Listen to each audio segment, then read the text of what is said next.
syarhus sadr itu kelapangan dada, kelapangan hati. Pernah kita tuh ngerasa kesal betul sama orang, akhirnya kita jadi bertingkah laku yang tidak sesuai gitu. Maksud tuh gini, dendam itu ke bawah-bawah sehingga terlihat di perilaku kita gitu. Nah itu teman-teman kita perlu belajar. Belajar apa? Syarhus sadr.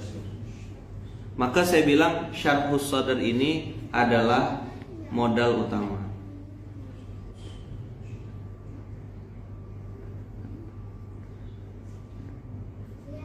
Siapakah role modelnya? Nah inilah bedanya teman-teman. Kalau Nabi Musa dia minta sama Allah, minta dilapangkan dada.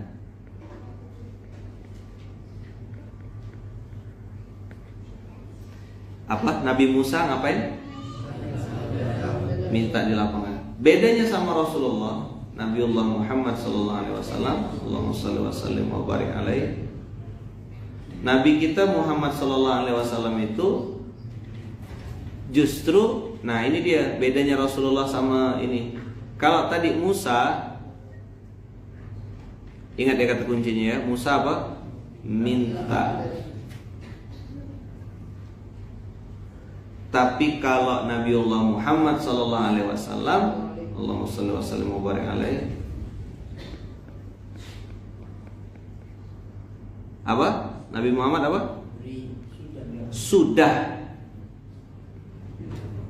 dilapangkan dada. Alam nashrah laka sadrak, sudah aku lapangkan kata Allah.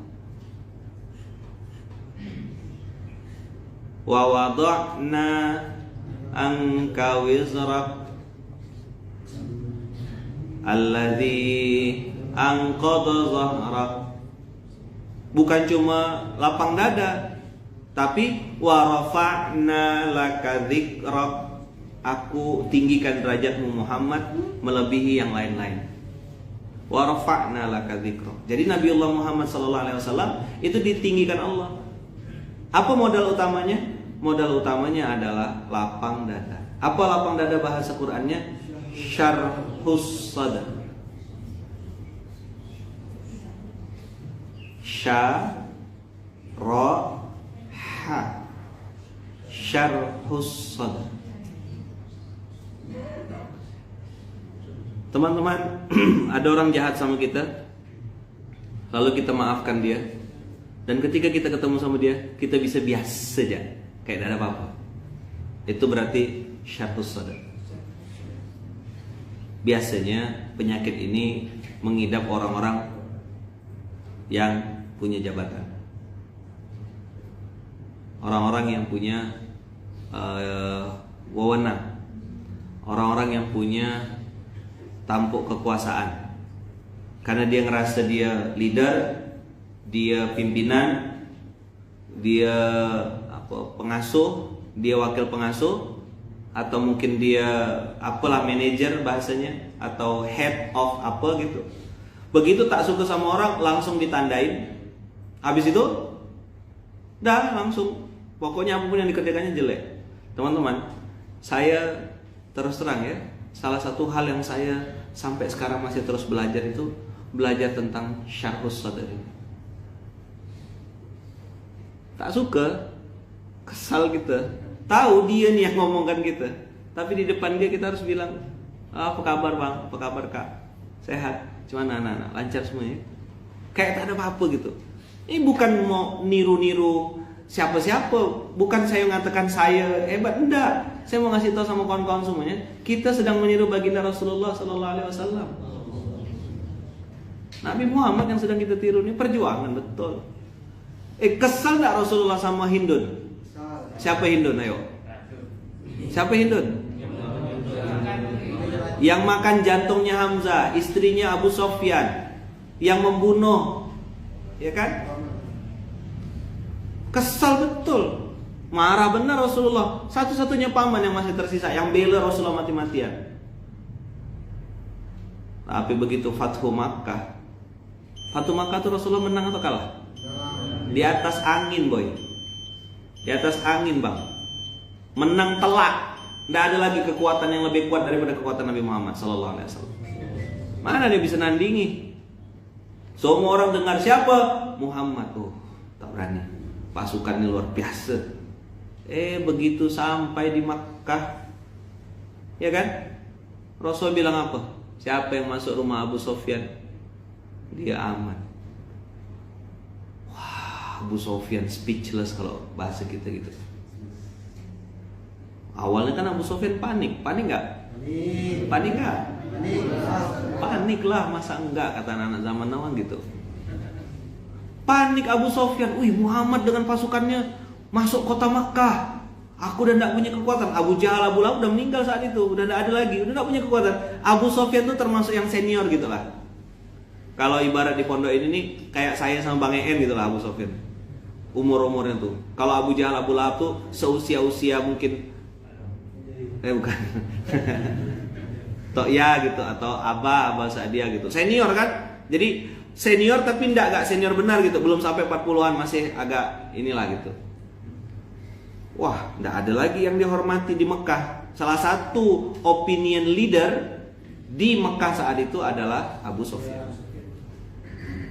Rasulullah ngambil hatinya Abu Sofyan lalu ditangkap. Tangkap apanya? Hatinya. Tempeleng sebenarnya. Rasulullah lagi tempeleng, tapi yang ditempeleng hatinya. Bagaimana tetap berbuat baik, teman-teman, sama orang yang jahat sama kita? Itulah akhlak kita yang sesungguhnya. Saya bilang saya masih belajar sampai sekarang. Kita tuh kan maunya tuh berbuat baik sama orang yang baik sama kita. Guru saya malah mengajarkan orang yang jahat sama kita tuh didoakan yang baik-baik. Ya Allah, berikanlah kebaikan sebagaimana aku meminta kebaikan untuk diriku. Liman lahu haqqun alayya, kepada orang-orang yang punya hak atas diri saya. Liman asa'tu ilaihi, kepada orang-orang yang pernah aku buat jahat kepadanya. Liman asa'a ilayya, kepada orang yang juga pernah berbuat jahat kepada saya. Dia minta doa yang baik-baik untuk dirinya, untuk orang yang punya hak atas dirinya, untuk orang yang pernah berbuat baik kepadanya, dan kepada orang yang pernah berbuat jahat kepadanya. Saya bilang, pantas guru saya ini tak punya penyakit, umur udah tua. Doanya kayak gitu. Orang jahat sama dia pun didoakan sama seperti dia doakan dirinya sendiri.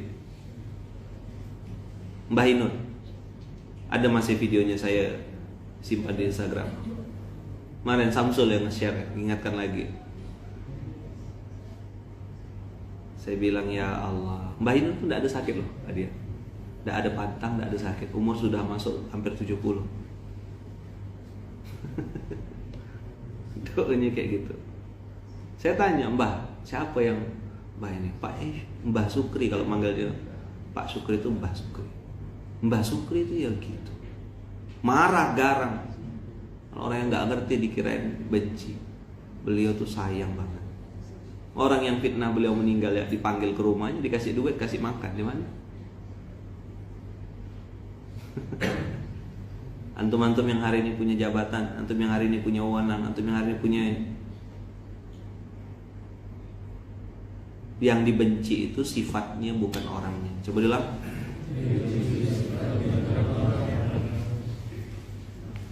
Ini SOP ya. Dia pernah bikin salah. Oke, jawab pertanyaan saya. Manusia mana di dunia ini tidak pernah bikin salah? Ada enggak? Ada enggak? Dia pernah bikin salah. Oke, dia pernah bikin kesalahan fatal. Yes. Tapi lihat, apakah dia taba wa aslaha? Apakah dia bertaubat dan memperbaiki diri? Antum lihat dia bertaubat, antum lihat dia memperbaiki diri, makin hari makin baik. Oh, berarti orang ini ada niat untuk berubah. Kasih kesempatan. Tapi mungkin jabatannya, wewenangnya, amanahnya tidak sama kayak dulu. Orang itu, teman-teman, akan nampak kualitas sesungguhnya ketika dia jatuh, lalu dia tetap baik di posisi jatuh. Itulah kualitas dia sebenarnya. Saya ingat pesan waktu saya dulu di Botak, kelas 6. Saya kelas 1 sampai kelas 5 tidak pernah dibotak, tidak pernah bikin masalah. Muti kata orang tuh, bukan muti sebenarnya, nakal tapi tidak ketahuan gitu ya. Muti itu kan murotab, taat ya. Kalau yang lawannya kan golat, batol gitu. Kalau saya enggak, murotab gitu. Pas kelas 6, karena kamar di Qismul Iqlam bagian penerangan kan dekat dengan matba'am, dekat dengan dapur umum. Ngambil lah nasi, ngambil kan kawan nih. Kawan tuh sakit, tapi saya bilang sekalian lah kita tajamu gitu, Pak. Tajamu tuh satu piring makan bertiga, makan berdua gitu. Qismul Iqlam bagian DIC, dulu namanya DIC, Darussalam Information Center. Maka sekarang MIC, Munzalan Information Center tuh bagian saya dulu gitu. Qismul Iqlam. Bagian penerangan, bagian. Begitu saya bawa piring, teman saya ketangkap. Saya lewat kan.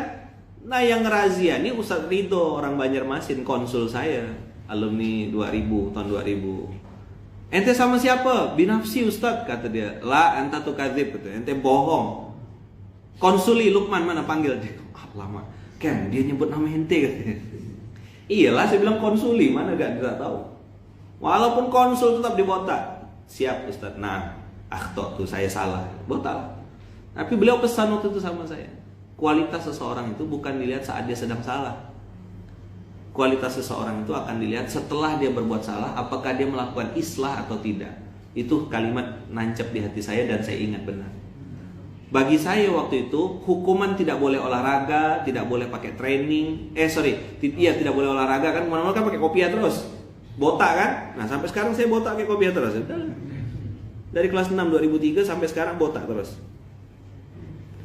Jadi waktu itu saya anggap hukuman tanda kutip tauqi jidar. Tahu tauqi jidar? Tauqi jidar itu hukuman tanda tangan absen ke masjid harus 5 waktu dan tanda tangan di bawah kantor pengasuhan santri. Yang lain nganggap itu hukuman, saya nganggap itu ajang untuk saya dekatkan diri sama waktu saya belajar Quran. Datang lebih awal kan, nggak boleh terlambat, duduk di depan saya waktu itu. Nggak boleh ngasih pengumuman. Biasanya saya baca pengumuman di depan santri Qismul Iqlam gitu, baca surat dan lain-lain. Nah saat itu saya duduk nangis. Kenapa? Teman-teman saya pada tampil semua kan, saya tidak boleh, botak tak boleh tampil.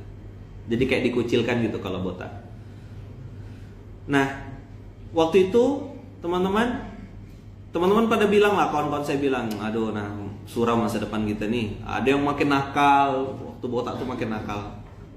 Saya memilih untuk mengingat kalimat yang dipesankan sama guru saya itu. Saya bilang, beliau bilang kualitas seseorang akan nampak setelah dia berbuat salah. Apakah dia melakukan islah atau tidak. Nah saya waktu itu memilih untuk mengislah diri, muhasabah, introspeksi dan lain-lain. Qadarullah teman-teman, begitu pemanggilan Ustadz Gontor, angkatan saya tuh 1000 lebih waktu itu. Begitu pemanggilan Ustadz Gontor, saya dapat panggilan juga.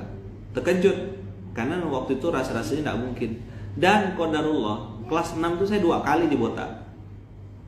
Gara-gara tajamu satu, yang kedua gara-gara main bola sama Ustadz Nizar. Kelas 6 atau kelas 5 ya lupa. Ustadz Nizar itu termasuk yang dibotak. Ustadz Heli Sardi itu sama.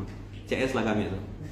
Main bola di Wisma Darussalam yang sekarang jadi stadion Gontor. Nah, kami main sana, maghrib balik. Ustadz pengasuhan santri nunggu di jalan yang tembus itu. Alhamdulillah. Entah ngapa Ustadz itu pasti punya feeling ya. Pelanggar-pelanggar itu pasti ketahuan gitu loh. Ada ya pas gitu tuh ini. Dah teman-teman semua balik botak. 2 kali dibotak, ternyata tetap jadi Ustadz Gontor. Saat itu saya belajar, kebaikan yang aku lakukan baliknya untuk aku seorang. Waktu itu belum ngerti, belum paham seperti sekarang, belum bisa buka ayat dan seterusnya. Maka teman-teman, syarhus sadar, kelapangan dada, kelapangan hati, itu mutlak. Kalau bagi kita nih, harus meniru Nabiullah Musa, harus minta. Maka Rabbi syrah li sadri wa yassir li amri wahlul 'uqdatam min lisani yafqahu qawli. Jadi syarhus sadar itu adalah kelapangan dada, itu modal utama. Coba dong, lapang dada modal utama. Antum jadi pemimpin harus lapang dada, ngadapi anak buah. Saya berkali-kali bilang tahadus binikmaya, alhamdulillah atas izin Allah, Munzalan nih seperti ini nih hadiah dari Allah, bukan karena saya hebat, tidak sama sekali. Tapi teman-teman, saya berbagi sedikit gitu ya. Ada hal yang antum perlu tahu gitu, bahwasanya episode Munzalan seperti ini nih dengan izin Allah itu 8 tahun. Saya secara pribadi sebagai pimpinan yang diamanahkan memimpin di sini itu menahan. Harus punya banyak stok ndak apa-apa gitu.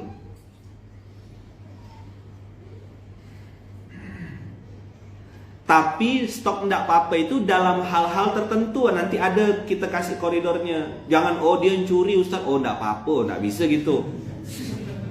Dia berzina Ustaz, ndak apa-apa, ndak gitu. Maksud saya stok ndak apa-apa ini teman-teman, kita kasih teguran, ditindak, dikasih tahu ini yang salah, ini yang harus diperbaiki. Udah, habis itu hubungan antum sama dia harus tetap baik. Nyambung ndak? Biasanya gara-gara ada yang salah, sekali aja dia berbuat salah, diingat-ingat terus kesalahannya. Nah, ini pemimpin budak kecil, masih budak kecil, melanggar perintah Quran, melanggar sunnah Rasulullah. Gitu kalau saya menghakimi diri saya. Kalau sampai aku benci sama orang, kesal sama orang, tak suka sama orang, tak mau ketemu sama orang, berarti aku masih budak kecil. Aku belum berhasil jadi umatnya Nabi Muhammad. Begitu saya ngomong sama diri saya. Kalau antum mau tiru sila, enggak apa-apa. Ini kalau Munzalan pakai konsep benci, rasa-rasanya belum sampai 5 tahun udah bubar nih Munzalan.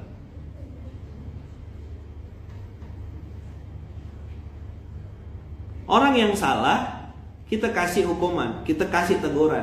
Tapi habis itu hubungan silaturahim tetap jalan. Mungkin amanah sebagai SPA tidak lagi jadi SPA, tapi sebagai santri, sebagai adik, sebagai kawan, sebagai jamaah masjid, ahlan wa sahlan. Begitu. Jelas enggak kira-kira ini? Jangan sampai kata Allah nih, wala yajrimannakum syana'anu qaumin, di ayat Al-Maidah ayat 2.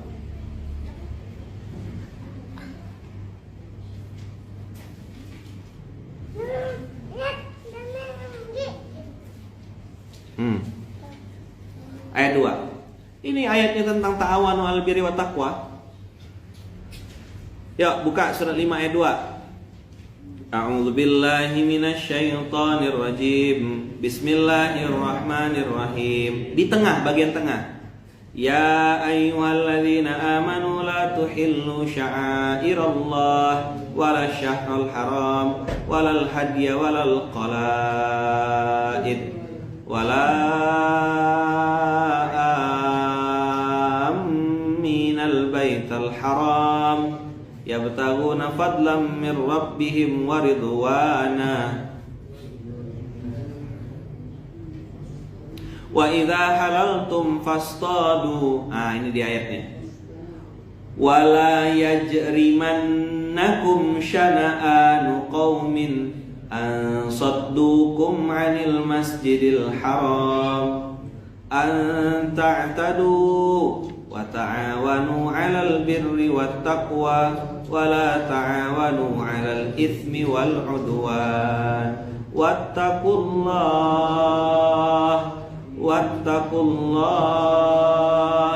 wattaqullaha innallaha syadidul iqab.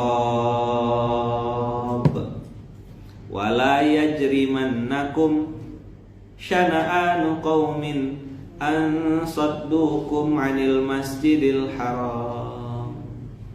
Jangan sampai kata Allah kebencianmu, ya kan? Mana tadi? Kepada suatu kaum karena menghalang-halangi kamu, mendorongmu berbuat aniaya kepada mereka. Apa yang membuat kita jadi menghalangi orang untuk datang ke masjid Allah? Kebencian kita sama mereka. Kesal sewajarnya, cinta juga sewajarnya. Kan yang kita benci bisa jadi akan menjadi orang yang kita cintai. Orang yang kita cintai bisa jadi akan jadi orang yang kita benci. Begitu pepatah Arab mengatakan. Di ayat yang lain yajrimannakum. Mana?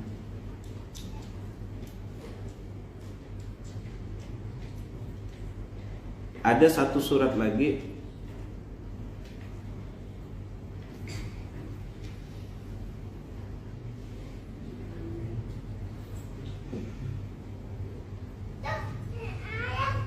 Ayat 8. Surat 5 masih. Ya ayyuhalladzina amanu kunu qawwamina lillah syuhada'a bil qist. Nah, ini dia kata kuncinya. Wala yajrimannakum syana'anu qaumin ala alla ta'dilu i'dilu huwa aqrabu littaqwa wattaqullaha innallaha khabirum bima ta'malun. Kata kuncinya apa? Wala yajrimannakum syana'anu qaumin ala alla ta'dilu. Saya teman-teman, kalau ayat ini tak ada di Quran, rasanya mau membantai orang ya terus kerjanya. Kalau ayat ini tak ada di Quran teman-teman, rasanya saya pangkong ya semuanya. Untung ada ayat ini dan di awal lagi. Al-Maidah. Oke, jujur, siapa yang biasa baca tapi baru ngeh hari ini? Daya udah saya sampaikan ya sama antum ya. Hidayah ya punya Allah lah, bukan punya saya. Saya tidak bisa ngerubah antum, tapi antum bisa ngerubah diri antum sendiri. Ustaz, suami saya tidak mau berubah Ustaz. Suami saya yang begitu Ustaz. Apa urusannya sama pasangan? Nabi Nuh, Nabi Lut itu istrinya bermaksiat sama Allah. Nabi Ibrahim, bapaknya bikin patung berhala. Kata kuncinya hari ini teman-teman, syarhus sadar. Hanya orang yang dikasih kelapangan hati yang bisa mempraktekkan ini. Itu kenapa Nabi Musa minta Rabbi syrah li sadri. Lah kita nih bukan Nabi, manusia biasa, banyak hilaf, banyak lemah. Wajib kita minta sama Allah. Jadi kalau kita sudah memimpin teman-teman, antum sudah jadi pemimpin, sudah jadi leader, masih suka kesal, masih suka marah, masih suka ini sama orang, antum tidak bisa naik kelas. Sorry ya, kelas antum kampung, level-level dusun. Apa? Level dusun. Walaupun mungkin antum ngerasa antum sudah nasional, apa? Antum tetap kampung, apa? Kampung. Tepuk sebelahnya, kampung. Dusun.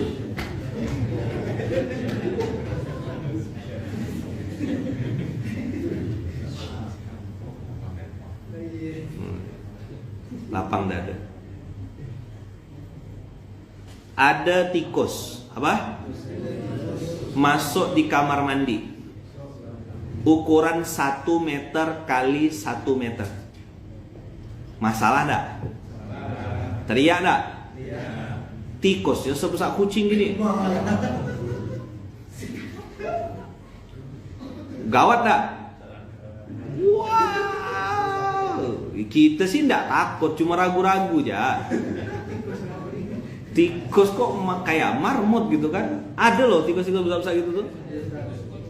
Tikus-tikus got yang di pasar-pasar Lamboyan tuh gua nengok, ya Allah. Limosin. Tikus simental. Udah? Teman-teman, tapi kalau nengok tikus sebesar itu di lapangan bola, antum gimana? Oh, tenang. Sekarang masalahnya, tikusnya yang jadi masalah atau tempatnya? Tempat, bos. Berarti hati itu seperti lapangan bola atau WC. Kalau hati antum seperti lapangan bola, maka masalah yang besar-besar pun, ya kan, nampak biasa aja.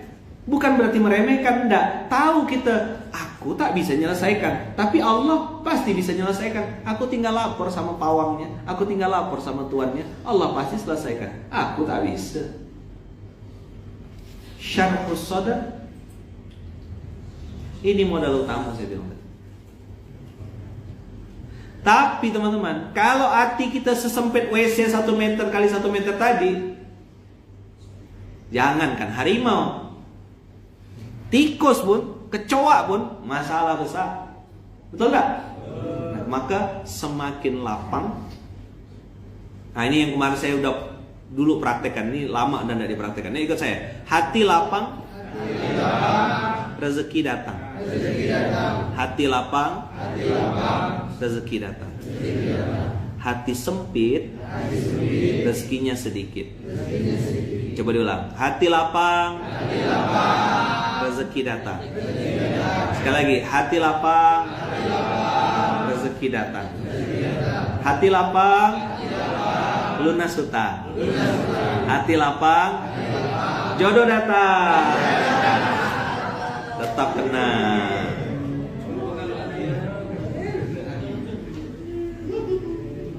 Hati lapang, rezeki datang. Hati sempit, coba bilang, rezekinya sedikit. Hati sempit, tengok sempit tuh gini, digenggam. Hati sempit, rezekinya sedikit. Hati lapang, rezeki datang. Hati sempit, rezekinya sedikit. Jelas? Oke? Jadi syarhus sadar. Syarhus sadar apa Ustaz? Lapang dada. Modal utama. Ular kobra di lapangan bola. Tenang gitu masih, lari gitu, tahu tempat larinya luas kok. Tapi kalau tikus dalam kamar WC ukuran 5 kali 5, apa ukuran 5 cm kali 5 cm misalnya gitu. Ada ke WC 5 cm kali 5 cm. WC Barbie ya. Teriak itu pasti. Wow. Istri nguncikan dari luar. Ah, mantap.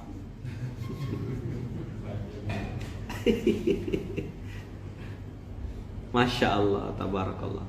Nah, teman-teman, apa hubungannya syarhus sadar sama pembahasan kita pagi ini? Mana ayatnya Ustaz? Oke, kita akan bahas. Buka Al-Baqarah, Al-An'am. Udah ingat belum tadi? Dan buka selanjutnya Dan. Lihat dulu. Nabi Musa minta dilapangkan dada. Coba dilihat. Nabi Musa minta dilapangkan dada. Nabi Muhammad sudah dilapangkan dadanya. Jadi Nabi Musa gimana? Minta. Nabi Muhammad sudah lapang. Rasulullah tuh sudah lapang hatinya. Alam nashrah laka sadrak. Sekarang, Ustaz kebetulan enggak saya ikut kajian hari ini? Enggak ada yang kebetulan. Siapapun yang datang hari ini dan dengar ayat ini, itulah ayat yang Allah pengen sampaikan kepada antum lewat mulut saya. Kok bisa begitu Ustaz? Ayatnya lewat hari ini yang kita bahas, ini yang kita baca. Ayo, kok bisa gitu ya? Kok bisa gitu ya? Hebat Ustaz ya? Enggak hebat, yang hebat Qur'annya. Antum jangan ke saya, Quran. Memang lewatnya ayat ini, ya saya kasih tanda.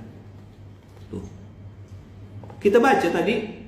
Baca, buka antum ayat 125 Al-An'am. Pakai aplikasi modern dong.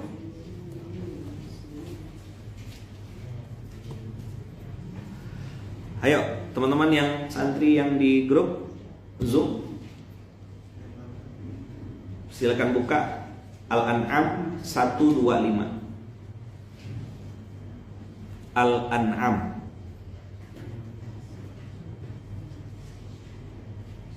Al-An'am surat ke-6 ayat 125.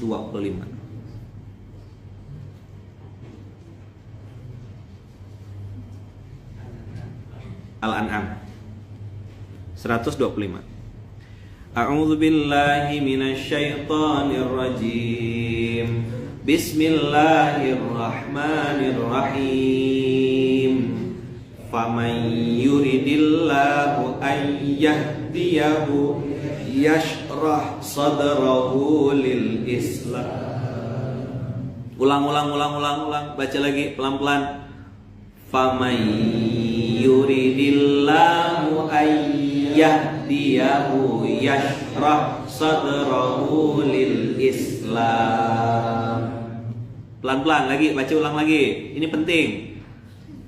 Faman yuridillahu ayyahdiyahu yashrah sadrahu lil Islam. Apa artinya itu Ustaz? Baca sendiri. Faman yuridillahu ayyahdiyahu, siapa yang dikehendaki oleh Allah untuk mendapatkan hidayah. Teman-teman, ingat tak berapa waktu yang lalu kita belajar, hidayah itu susah sekali dapatnya.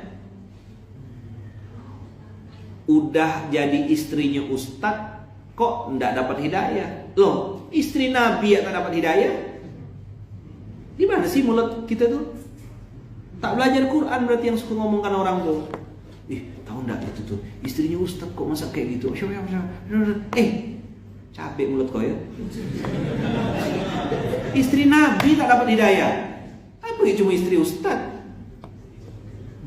Dia tuh anak ustadz loh. Masa anak ustadz kayak gitu? Anak Nabi tak masuk Islam. Nyambung enggak? Ketemu orang kayak gitu, capek mulut. Coba bilang, capek mulut kau. Coba bilang. Berani tak? Berani. Iya.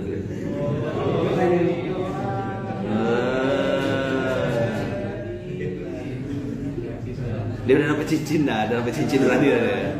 Ya kan? Teman-teman semua, kadang-kadang mulut itu Masya Allah.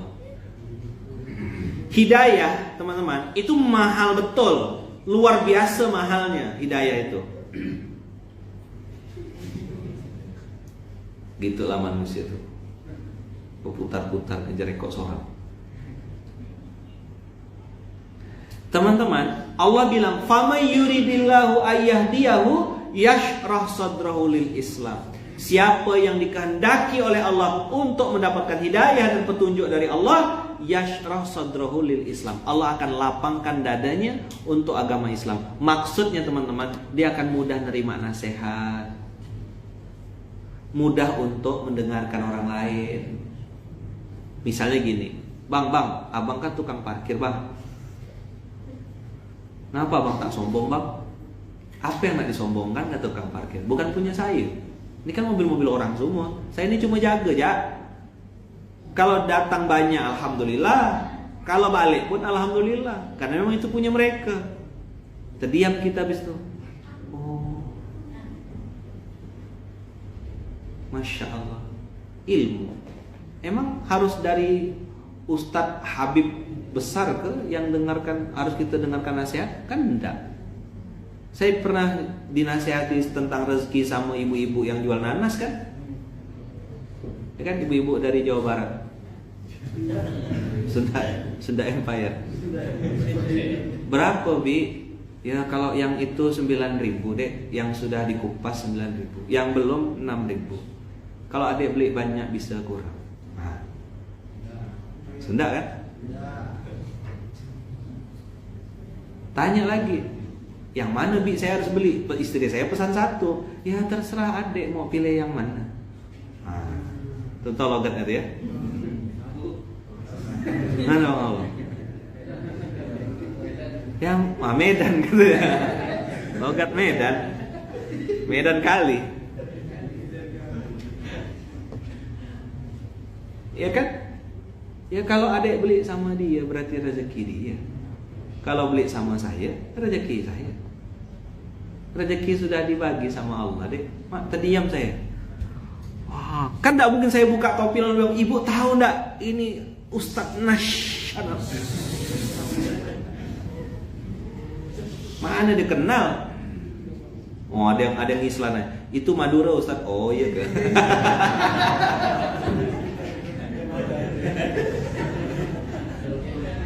Tak terima. Yang bilang itu Kang Dewa. Aduh, Masya Allah. Itu logat Madura Ustaz. Iya. Saya ini lagi bergurau pagi-pagi. Soalnya banyak yang lagi isolasi mandiri ini kan, nengok tembok, yang saturasi oksigen, ya terus dia kan perlu refreshing, makanya sambil dengar SMK, sambil ini gitu. Saya bilang, Bibi ini mungkin tak ikut SMK, tapi ngerti deh konsep rezeki, tauhidnya beres. Nah maka faman yuridillahu ayyahdiyahu yashrah sadrahu lil Islam. Kita akan jadi lebih mudah. Kau pernah salah sama aku, tapi aku tak mau nyimpan dendam sama kau. Gitu. Siapa yang dicontoh? Rasulullah. Jangan contoh saya.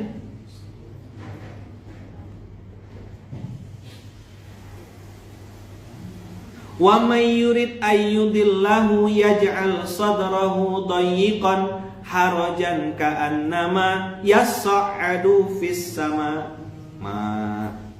Ngeri. Itu logat Madura Ustadz. Iya. Yang protes orang Sunda semua ini.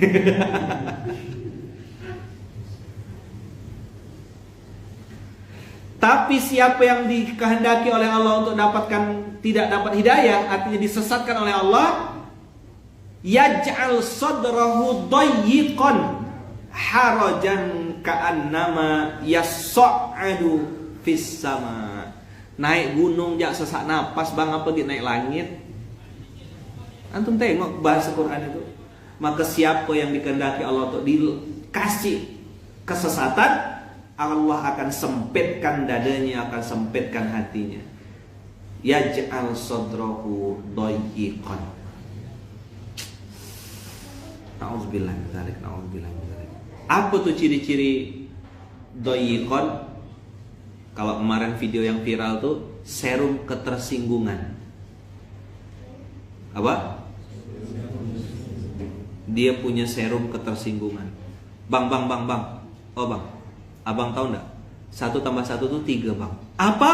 1 tambah 1 3? Kamu menghina kecerdasan intelektual saya. 1 tambah 1 tuh 2. Saya lah yang paling benar. Kamu harus dengarkan saya. Ah itu orang kayak gitu tuh, yang suka berdebat tak jelas tuh. Itu namanya serum ketersinggungan. Pokoknya dia harus benar, semua orang harus dengarkan dia. Selain itu dia tersinggung.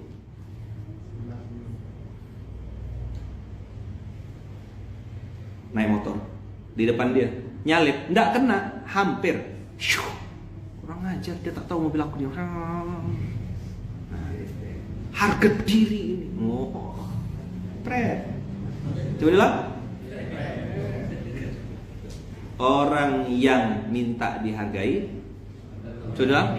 Ikut saya, buka mulutnya. Saya doakan yang buka mulutnya dapat rezeki yang banyak. Masih benar untuk buka mulut. Harus kena doakan dulu. Ini yashrah sadrahu ke dayyiqan nih. Hatinya sempit atau hatinya lapang? Orang yang minta dihargai adalah orang yang tak punya harga. Dah, tepuk sebelahnya.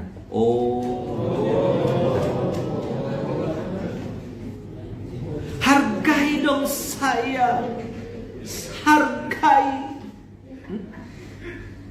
Habis ikut SMK tadi pagi kan, siang ketemu orang ngomong gitu. Udah, bikin status. Orang yang minta dihargai adalah tak punya harga. Ditengok sama bosnya, dipecat langsung, baru nangis. Aman, apa suruh? Bukan untuk diposting nih. Untuk diri sendiri. Jangan sampai kita minta-minta dihargai. Mutiara itu tak pernah bilang, akulah mutiara, I am the best. Tak ada mutiara bilang itu. Emas tuh pernah gak muji dirinya? Kecuali Mas Santoso misalnya, Mas Jerry.